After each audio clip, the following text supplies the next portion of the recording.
Well, Tony Hadley, ciao. It is great to have you zooming in, and from Italy, where you are currently on tour. Well, I'm in L'Aquila, and it was where they had the earthquake about 15 years ago. Oh, yes. We did this amazing concert last night with an orchestra. It was really good, and they've rebuilt the town, a lot of it, and it's a beautiful place. I mean, it really is. And of course, the thing that you get with Italy is bello mangiare, bello vino bianco, rosso. It's a never-ending food and wine fest. Well, I gotta watch the waistline. That's always the problem. It's because I love food, and I love a beer and a glass of wine and stuff. And and you reach a certain age, don't you, Tony? And all of a sudden, it just seems to pile up and goes nowhere, right round the middle. That's exactly. Well, it's a funny thing. I mean, I was 40. I could drop a stone in 2 weeks when I was 40. And but no, I'm okay. I do have to watch my weight though. You are regarded by many, and we never argue with the many, as having one of the greatest voices in pop. Big, instantly identifiable, and so wonderfully strong. I mean, that must make you feel good that people say those nice things about you. It does. It's nice to, I don't wake up in the morning and go, hey, I'm Tony Hadley and I'm great. I wake up in the morning like everyone else and go, oh my God, really? But when people do say, I look after my voice. I mean, during lockdown, during COVID and stuff, I did loads of just singing for fun. If you saw me driving around where I live in Buckinghamshire, you'd see me wailing along to songs in the car, just trying to keep the voice oiled up. When we did come back to normal, my voice was still okay. Yeah. And I exercise before I sing, and vocal exercises, and just try and look after it. And touch wood, it's still there, and I've not dropped the keys or anything. It's still the same. Is this true? The first time you plucked up the courage to sing on stage, you were what, about 14 or 15? It was a Beatles song, and can you believe it? You forgot the lyrics. It was Lady Madonna. Yes. And when it got to the bit in the middle of da da da da da da da da, I completely forgot what the next bit was, and I had about 400 people watching me. It was a sort of talent show. Yeah. And I thought, I've forgotten the words, I can't remember. So I just, as coolly as possible, said, sorry about that, folks, made a bit of a faux pas kind of thing, and casually walked off stage. But people said, hey, son, you can sing. The girl that I'd fancied all week, I got her, and we went out. And it was amazing. And from that point onwards, I realised that, no, this is what I was definitely going to do. I remember because when I was at home, my mum and dad bought me a tape recorder back in 71, 72. So I'd been recording myself, singing along to my heroes, Freddie and Elton John and Rod Stewart, and Bebop Deluxe and stuff like that. So I was recording myself anyway and thinking, oh, okay. But originally, I wanted to be an orthopaedic surgeon. Is that it? Before I really discovered music, I wanted to be a surgeon. Thank God. Talk about straying off the path, eh? Yeah, it's not wired up right, I tell you. Now, speaking of forgetting the lyrics, I know it is something that haunts every musician, every singer, Yeah. Has it ever happened to you in your professional life where maybe you've forgotten the lyrics to one of your absolute much sung songs, like maybe True or Gold or Only When You Leave? Yeah, Gold. Oh no. I completely forgot. I don't know what happens is, so this is what happens. So someone in the audience will shout something out. Yeah. Then you kind of think you're being really clever and oh hi, hello, how are you? And then all of a sudden you've gone off somewhere. Yes. And got the second verse of Gold, and just started laughing and said, come on then, you guys sing it. And thank God it's such a big song that everybody knew the words and they all sang along, and that was it. But no, I really forgot the second verse. It's only happened a couple of times. I'll be honest with you, I don't worry about it now. I mean, I think I'm a lot more relaxed. I suppose I was always fairly relaxed. I mean, I get nervous before I go on stage. I always get nervous, but once I'm on stage and I can hear myself and the voice feels good and the band's kicking, then I'm in a wonderful place. I'm in my happy place. Anybody who's seen you live, and I've been blessed to have seen you live several times, you do seem as though you're in Nirvana when you're on stage. Talking about Nirvana, I just read the Dave Grohl book. Oh, Brilliant yes. book. And I'm reading it, and I literally finished it yesterday. And there are so many parallels with his life and things that he talks about. And I'm like, that's exactly the same as me. You know, maybe musicians are just, you know, we're slightly different in some ways. I don't know. You've got to be mad to go on stage in the first place. So when you first go on stage, it's the most terrifying experience ever. And I still get nervous. Live Aid. Oh, what? Talk about nerves. It was ridiculous. Well, Wembley Stadium, and my gosh, you're surrounded by your music heroes, aren't you? From David Bowie, Elton John, and I mean, let's not forget, you know, that was the follow-on to Band-Aid that the great Sir Bob Geldof pulled together. Well, when we did the Live Aid single, we didn't actually think that would lead. Sorry, the Band-Aid single. We didn't think that would lead to Live Aid. We just thought we were helping Bob out. And literally, it was just all your contemporaries and friends of the Duranys and Status Quo and everybody just down in the studio and with a cup of tea and a sausage roll and a custard cream biscuit. That's what it was like. And so none of us ever thought that it would lead to Live Aid. And when it did, that was pretty terrifying. And I remember being on the stage with the late, great Janice Long, and we Status Quo open with Rocking All Over the World. And we just looked at each other and went, wow, wow, wow. This is something really special. And it was amazing. Do you have any kind of rituals before you go on stage to kind of assuage those nerves or just kind of get you in the zone? This is the way it normally goes. We normally always find a pub somewhere near the venue. We'll have me and the boys and girls, we'll have a couple of pints. And then we'll sort of, you know, maybe have something to eat and a glass of wine or whatever. And then before we go on, we have what is called a 99, which is basically 99% alcohol. and we all get in a circle, and Richie B. Barrett, our guitarist, amazing guitarist, he says something quite anecdotal that sort of come from the day, you know, something that's happened. And we all smash our glasses together and we say that, have our little saying, and then we put the cups on our head. And then we shake hands in a particular order, go for a last-minute nervous wee, and then we're on stage. That's how it works. And I always have a Jack Daniels on stage as well, purely medicinal. And the boys have a few beers and stuff. And so that is so far removed from Donny Osmond's pre-going on stage ritual of wearing purple socks. I got to say, I prefer your option, frankly. You know, we're in an era now. I mean, so many musicians, and they're so boring. I'm like, all right, you know, they don't do this and they don't do that. Yeah. And it's you know, we're completely in control. We know what we're doing and everything else. And we're never, ever inebriated on stage. That just doesn't happen. But, you know, it just helps to kind of relax. And it's just a process that you do. Yes, you crochet, don't you, just before you go on. And that's what kind of gets you into that situation. See how you went from singing school kid to lead singer of Spandau Ballet. Basically, we're at school. Dame Melito in school. And there was a drum kit in the school. And I've always been a frustrated drummer. So I'm on the drums every lunchtime break. And then one day, John Keeble, Gary Kemp, Steve Norman, Michael Ellison was our original bass player, and a couple of girls came in. John kicked me off the drums. He said, you know, come on, I'll show you what it's all about. And I said, well, yeah, go on then, big mouth. We didn't like each other, me and John, at that point. And he got on the drums. I was like, oh, no, yeah, okay.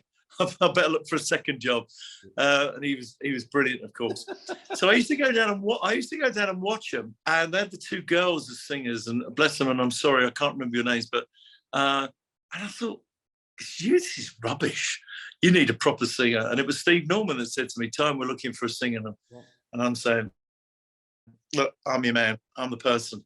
And he kind of, I could be a bit contentious at school. So he couldn't believe that I could sing. So we went down the next day, and we sang a song together, and they went, oh, okay. And that was the start of the band. And 1979, bingo, Spandau Ballet was formed. 78, 79, because we were the Roots, the Cut, the Makers. When we were the Makers, we were like a Generation X punk band. Then we were Entry, then we didn't have a name. And then we became Spandau Ballet. The whole music scene changed. Punk was on its way out. We bought the synthesizer, and things were changing. You know, the Duran in Birmingham, and then you had Depeche down in Basildon, Human League, Ultravox with John Fox, Systems of Romance, one of my favourite albums. So everything was changing, the club scene, the clothes, everything. And we found ourselves, I suppose, at the forefront of that, really, yeah. How did the name come about? Who came up with Spandau Ballet? Well, it's a really glamorous explanation. Bob Elms was in Berlin. Bob Elms was a journalist and radio DJ. Yeah. And he was having a tinkle in a club toilet in Berlin, and above him, graffitied on the walls was Spandau Ballet. And that's true. And I mean, as with all bands, you're looking for something that's going to stand out, you know. Yes. You know, Classics Nouveau, Ultravox, Duran, you know, Human League. So they all had sort of slightly futuristic kind of connotations to them. And I remember when Bob said, I've got the name for the band, and he said, Spandau Ballet, we went, what? You know, we were guys from North London. We weren't used to sort of going, oh, Spandau Ballet.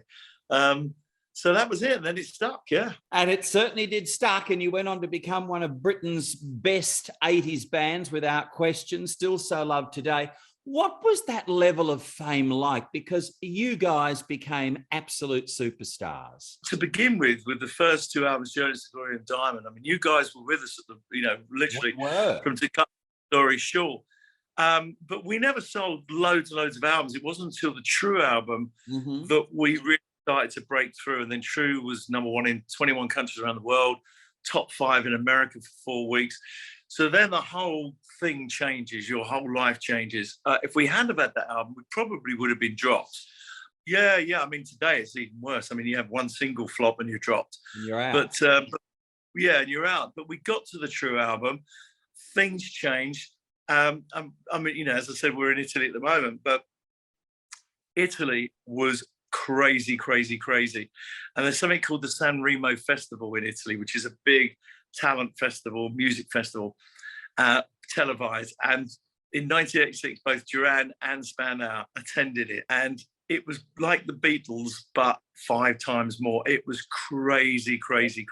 And we literally couldn't go, you couldn't go anywhere. And even in Australia, I remember, you know, there'd be 200, 300 screaming fans outside the hotel all the time. So all these young girls were sort of going slightly crazy, and it was good fun. It was a great laugh. Oh, I've no doubt about that. Did you ever have anything breaking into your hotel room or anything completely crazy like that? We did out of the Liverpool Empire. It's quite a famous one, actually. Yeah.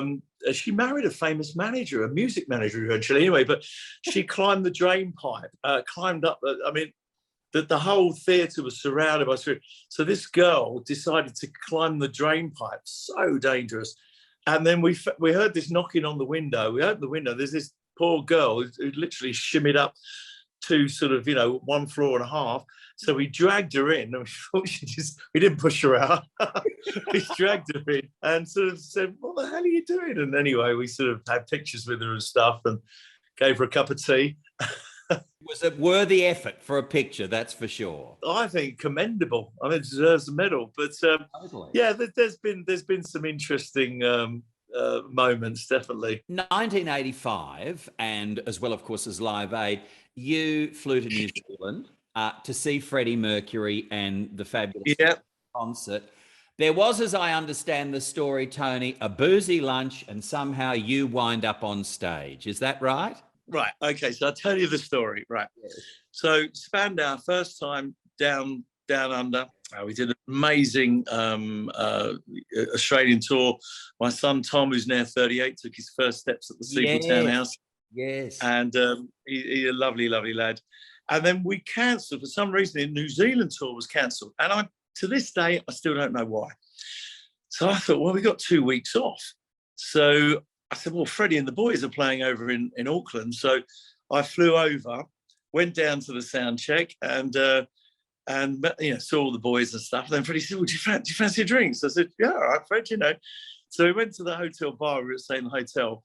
And he said, oh, do you like vodka? I said, yeah, okay. So we got a bottle of Stolichnaya vodka. Yes. Drank that. Then he said, do you want to come up to the room? I've got a bottle of port. So I said, yeah, all right, Fred. So he went up to the room. So he drank a bottle of port.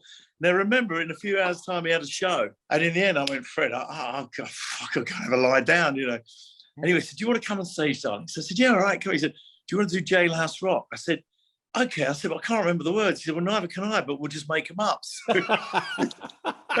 So anyway, he phoned all the boys, and Brian was the last guy he phoned and said, it's all right, darling, Tony's come on stage. Yes, yeah, we'll do Jailhouse Rock.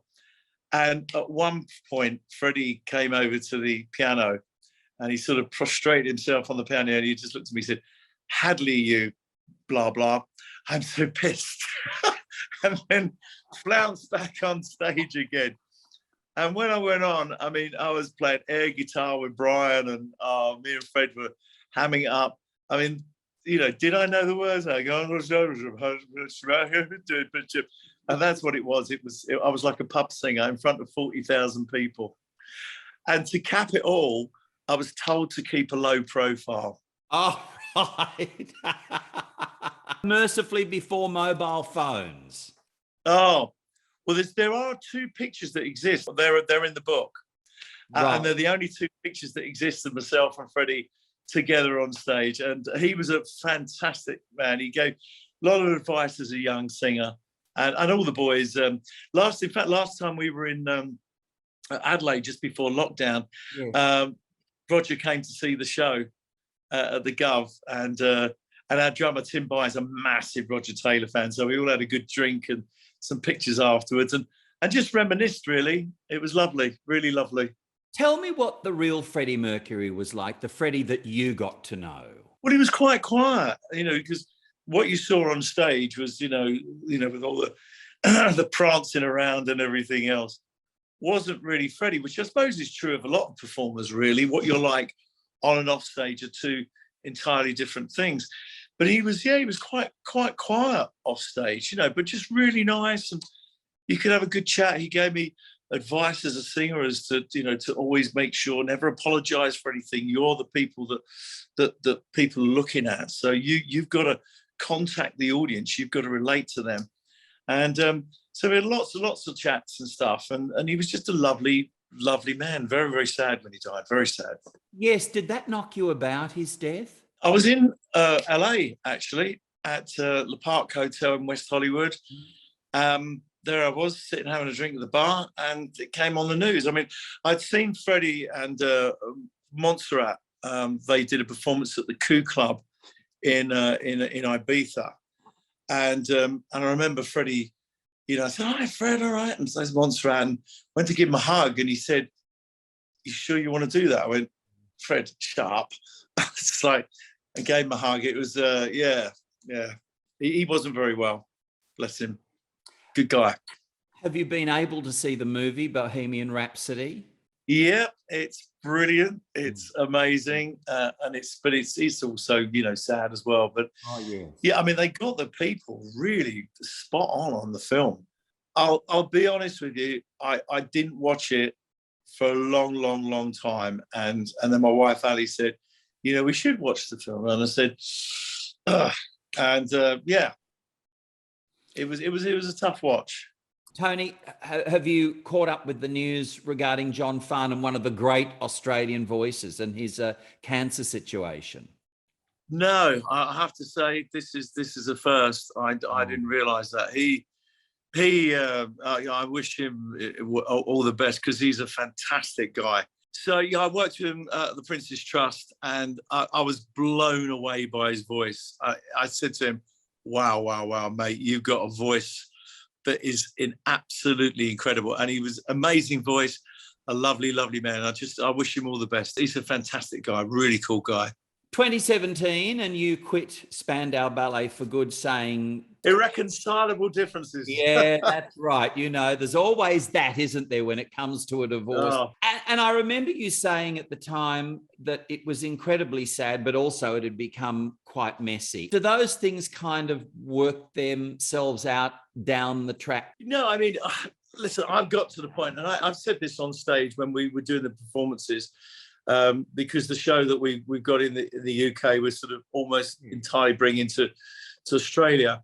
And I say at one point, I wish the guys well. We had some brilliant times as well as the mucky times. We had some amazing times. Yeah. And without those guys, I wouldn't be here now.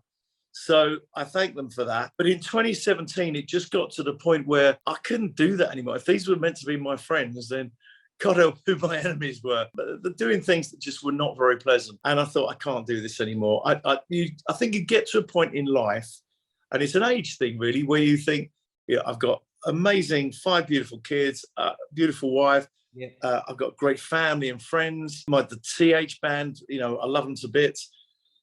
I just want to be happy. I don't need the act and the anxiety and the grief.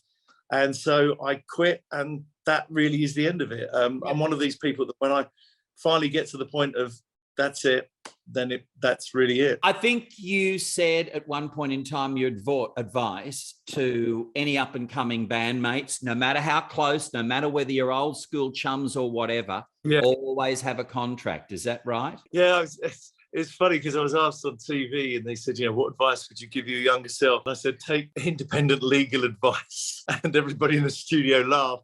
And my mates, a lot of my mates in the music business said, we just cracked up when you said that.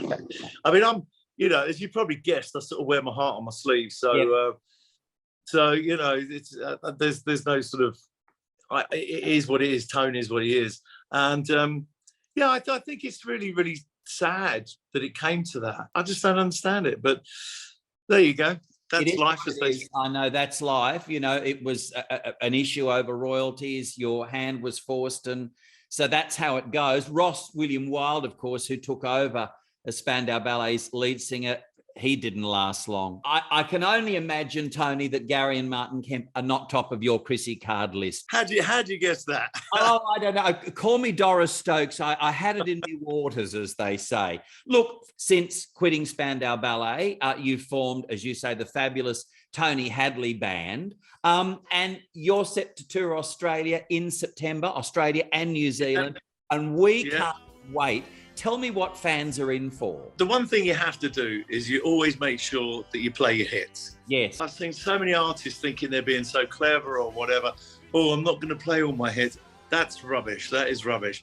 If you've got a pedigree and a sort of, a list of songs that were hits, you've got to play them. So True Gold, Through the Barricades, Highly Strung, Story, everything that people want to hear. Plus there's a couple of Sinatra kind of numbers in there as well, because I talk about that side of my life as well. And songs that have influenced me. The first song we ever played in the school music room. And also 2 or 3 new songs as well that are going to be on the album, which will be released next year. It'll be finished by Christmas. So what is the theme of your new album coming 2023? Is there a theme? Not sure, really. I mean, Because of You, a lot of people, which was the single in the UK recently, and so it sounds quite spiritual. Mm-hmm. I said, I suppose it is. I never thought about it as that. And I said, when I think about the lyrics, it's about someone who has made a fundamental difference in your life, or it could be a spiritual thing. So maybe COVID had a divine influence on us all. I'm not sure, but there's some really great. There's a song that's going down really, really well when we play called "Mad About You," which is it's almost quite punky actually, which is great. When you think about the trips you've made to Australia, we are very excited to be coming back. The band, we're all dead excited. Well, we're very excited to have you back, and I know the Kiwis, the New Zealanders are as well, because they wrap their arms around you as much as we Aussies do.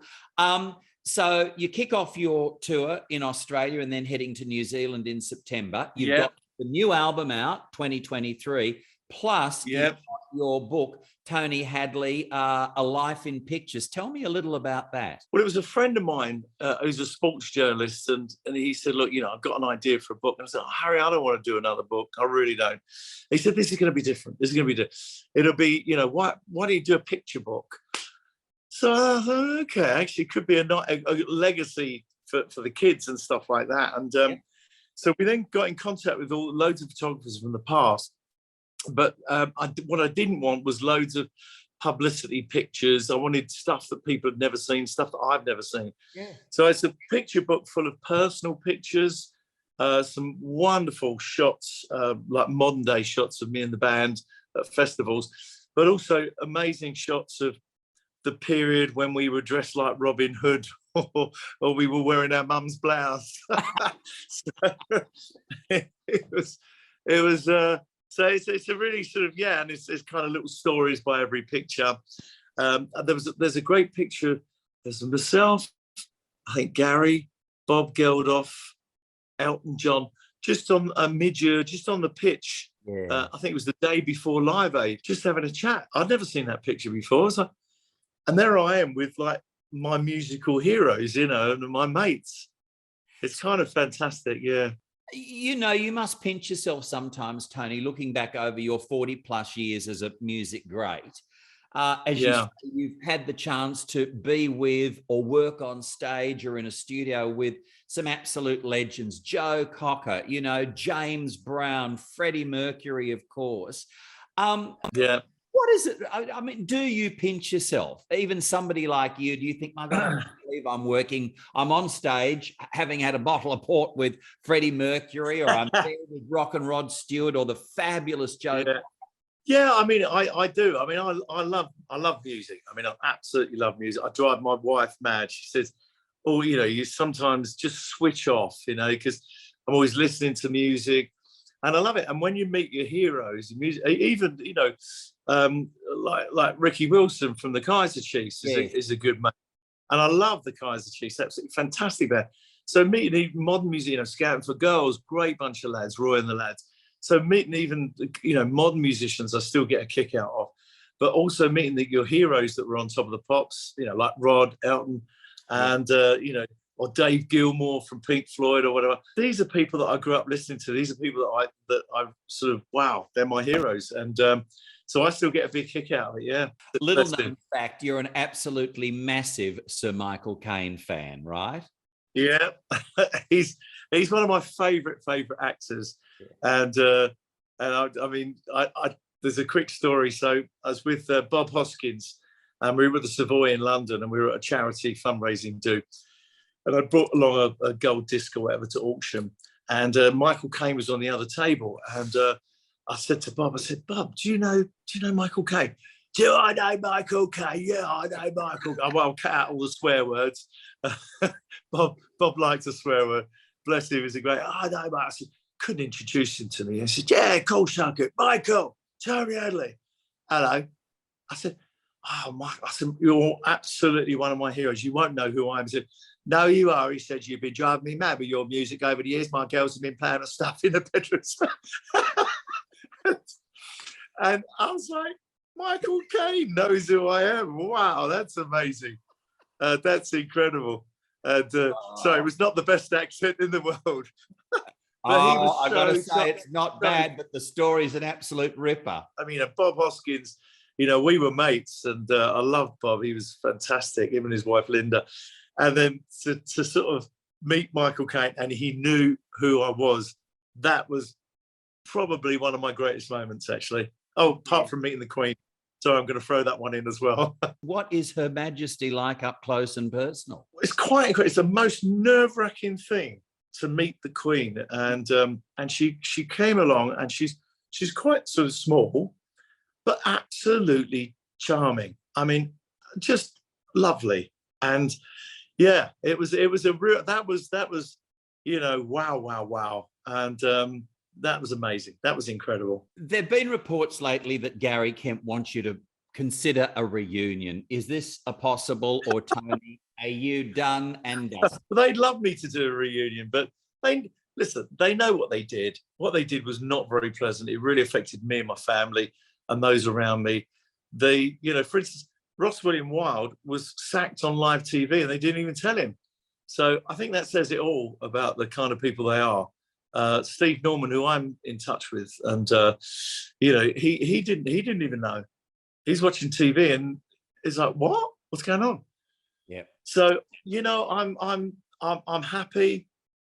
As I say, I'm blessed in life, and I want that to continue. We'll take that as enough. In the meantime, you've got the fabulous Tony Hadley Band. We can't wait to see you here in Australia. Brilliant. Lovely to chat anyway. Really nice. And thank you. It's great. Brilliant interview. Loved it. Absolutely great.